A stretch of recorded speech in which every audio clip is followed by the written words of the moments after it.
Kapag galit ka, huwag ka munang magsalita. Yan ang natutunan ko sa tuwing may mga bagay na nagpapagalit sa akin o mga disappointments in life. Kapag kasi mataas ang emosyon natin, nakakapagbitaw tayo ng mga salitang out of anger. Yung mga salitang iyon ang hindi napag-isipan ng mabuti. Kaya kadalasan, tayo pa ang nakakasakit ng damdamin ng iba at mas lumalala pa ang sitwasyon. Kapag galit ka sa isang tao o pangyayari, hayaan mo muna ang sarili mong mag-cool down. Hayaan mo munang lumipas ang init ng ulo mo.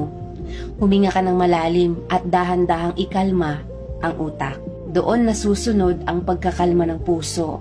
At kapag okay na, pag-usapan nyo na. Mas may sense na ang mga sasabihin mo, mas mapag-iisipan na ang mga salitang lalabas sa bibig mo. Huwag magpadala sa bugso.